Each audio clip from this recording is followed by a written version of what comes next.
екі орта мектеп оқушысы Джей мен Моуз мектеп экскурсиясы кезінде топтан қашып кетіп, ит жарысы өтетін жерге тап болады. Қалталарындағы ақшаны бәске тіккісі келген олар жарысты мұқият бақылап, екінші нөмірлі ақ итке бәс тігеді. Олар жеңіске жетіп көп ақша ұтып алады. Уақытында қайтпағандықтан автобусқа кешігіп, такси күтпестен кездейсоқ біреуді жалдап, мектептің кездесу орнына жетеді.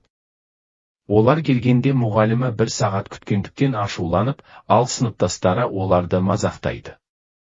Бірақ екеуі де қалталарындағы ақшаны ойлап, бұл сөздерге мән бермейді. Кейінірек Джей Моуздың үйіне келіп, екеуі өз сыраларын жасап көруге тырысады. Дәмін татып көргенде қымбат сыраға ұқсайтынын түсініп, бұл істі бастау арқылы байитынына сенімді болады. Ит жарысындағы жеңістерін тойлау үшін екеуі жаңа аяқ киім сатып алады. Кейін Джейдің үйінде ата-анасы олардың ит жарысында темекі шегіп, құмар ойынға қатысқанын біліп, қатты ашуланады. Олар әлі 14-те екенін және ата-анасына тәуелді екенін ескертеді. Ата-анасының ашуын көрген Моуз қашып кетеді. Бірақ екі дос сабақ алмастан кейінірек үйдің төбесінде бірге темекі шегіп отырады. Моуз кеткеннен кейін көрші үйге Брук есімді әдемі қыз көшіп келеді. Джей оны бірден ұнатып қалады. Келесі күні Джей мен Моуз супермаркеттен келе жатып, кенеттен сыныптасы Рэндидің оларды сумен құйғанын көреді. Рэнди олардың бұрыннан келе жатқан жауы.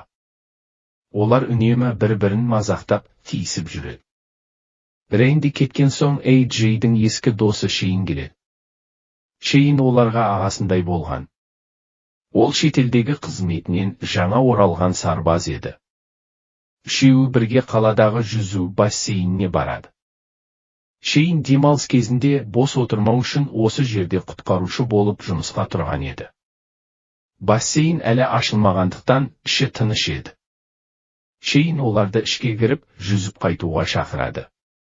Олар бос тұрған орынды көргенде, Шейн ол жердің мемлекеттік меншік екенін және келесі аптада ашылатынын айтады. Бұл орын әлі жалға берілмегендіктен, Шейн оларға қала әкімінің кеңсесіне баруды ұсынады. Әкім келесі күні аукцион өткізуді жоспарлап отыр екен. Келесі күні таңертең Джей ауладағы шөпті шауып жатқанда, Брук келіп, оның күлкілі түрін суретке түсіріп алады. Кешке Джей мен Моуз өткен жылы сол орынды жалға алған Фред пен Стив есімді екі еркекпен кездеседі. Олар орынның жалдау ақысы $3000 екенін айтып, аукционнан үміттенбеуге кеңес береді. Себебі олардың әкіммен таныс екенін айтады. Мұны естіген Джей мен Моуз бас тартпай, өз бизнес жоспарын жасайды. Олар бассейнге келушілер көп болғандықтан, өздерінің сырасы үлкен сұранысқа ие болады деп сенеді. Моуз аукционда жеңу үшін Джейдің жинаған ақшасын пайдалануды ұсынады. Ақыры Джей келіседі. Келесі күні екеуі банкке барып, жинаған барлық ақшасын $33,000 алып, әкімнің кеңсесіне барады. Аукцион басталғанда олар үзіліссіз сөйлеп, $33,000 толы чемоданды ұсынады. Комитет олардың көп ақша төлегеніне таңғалып, оларды жеңімпаз деп жариялайды. Бірақ басқалар неліктен мұнша көп ақша төлегеніне таңғалып күледі. Себебі орынның өткен жылғы жалдау ақысы небәрі $300 болған. Джей мен Моуз алданып қалғанын түсінеді. Джей үйіне келгенде, ата-анасы банктен ұлының $33,000 неге алғанын сұраған хабарламаны алғандықтан қатты ашуланады. Бұл ақша оның колледжге оқу ақысы мен әкесінің көлік төлеміне арналған еді. Осы кезде әкесі Джей мен Моуздың үйінде сыра жасап жүргенін хабарлайды. Әкесі олардың жасаған сырасын төгіп тастап, 14 жастағы балалардың сыра ішуі, тіпті оны сатуы дұрыс емес екенін айтады. Келесі күні таңертең екеуі өздерінің жаңа дәмханасын көруге барады. 1 жыл бойы бос тұрғандықтан іші лас екен. Олар тоңазытқыш, гриль және басқа да заттарды сатып алу керектігін түсініп, қатты ренжиді. Бассейн келесі аптада ашылатындықтан уақыт тығыз еді. Олар ақша табу үшін есіктен есікке шоколад сатып, үй бояу қызметтерін ұсынып, ескі заттарын сатады. Бір күні кешке үйіне келе жатқанда, Брук оған бұрын түсірген суретін береді. Ол оның көршісінің немере ағасы екенін айтып, жазғы демалыста жұмыс істегісі келетінін айтады. AJ оны ертең бассейнге келуге шақырады. Келесі күні олар аздаған ақша тауып, қажетті заттарды сатып алады, бірақ әлі де жеткіліксіз еді. Моуз қалған заттарды сатып алуға кетеді, ал AJ дәмхананы тазалауға кіріседі. Дәмханада музыка тыңдап жатқанда Брук келеді. AJ оны Шейнмен таныстырады. Шейн суға батып бара жатқан адамды құтқаруға жаттықтырады. Ол қызметкерлер жетіспегендіктен, Брукты құтқарушы ретінде жұмысқа қабылдайды. Кешке AJ Шейннің үйіне барады. Шейн оған 3 айдан кейін Аляскаға саяхатқа баратынын айтып, онымен бірге баруды сұрайды. AJ бірден келіседі. Сол түні ақша таппағандықтан, Моуз, AJ мен Шейн Рендиге қарсы покер ойнауға бел буады. AJ бар ақшасын бәске тігеді. Ол ұттым деп күліп тұрған Рендиді шатастырып ұтып кетеді. Келесі күні таңертең AJ ұйықтап қалып, бассейннің бүгін ашылатынын ұмытып кетеді. Ол шаршап, үйден шыққысы келмей, дәмханаға барады. Моуз оны қуанышпен қарсы алады. Екеуі демалыс күні болғандықтан, бассейндегі адамдар өте көп екенін көреді. Олардың дәмханасы жалғыз болғандықтан, келушілердің бәрі олардан тамақ алады. Бірінші күні барлық тауар сатылып кетіп, олар барлық шығынын өтейді. AJ үйіне келгенде, терезеден Брукқа қарап отырады. Ол оны қатты ұнатып қалған еді. Келесі күні дәмханаға келгенде, AJ Моуздың Брукпен сөйлесіп тұрғанын көріп таң қалады. Брук AJ'ді көргісі келген, бірақ ол әлі келмеген. Брук кеткеннен кейін Моуз оны сол түні бассейнге жүзуге шақырғанын айтады. Ол AJ'ді де онымен бірге баруға көндіреді, себебі Брук немере ағасын ертіп келеді. Сол түні AJ Моуз бен Бруктың жақын араласқанын көріп қызғанып қалады. Келесі күні Моуз Брукпен сөйлесуге кетеді. AJ'дің қызғанышы одан сайын күшейе түседі. Бірақ ол Брук оның қыз емес екенін түсінеді. Екі бала хот-дог сұрағанда AJ ашуланып, соуспен балаға сөз жазып береді. Содан кейін олардың достары да сол сөзді жазып беруді сұрайды. Осылайша дәмхана толып кетеді. Күн өткен сайын AJ'дің жинаған ақшасы көбейе береді. Бір күні Ренди хот-дог сатып алуға келгенде, AJ мен Ренди төбелесіп қала жаздайды. Кешке дәмхана жабылған соң, AJ мен Моуз табыстарын бөліп үйлеріне қайтады. Бірақ Ренди мен оның достары оларды торуылдап, қатты ұрып соғады. AJ үйіне әзір жеткенде, Брук оны шақырып, тырнақтарын бояуға көмектесуін сұрайды.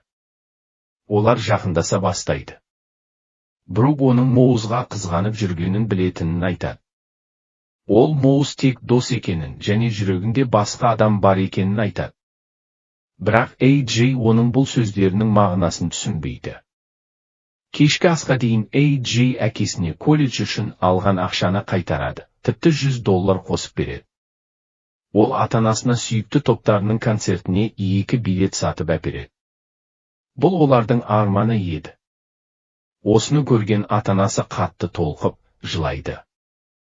Сол түні AJ'ге Моуз телефон соғып, бірге уақыт өткізуді ұсынады, бірақ AJ шаршағанын айтып, бас тартады.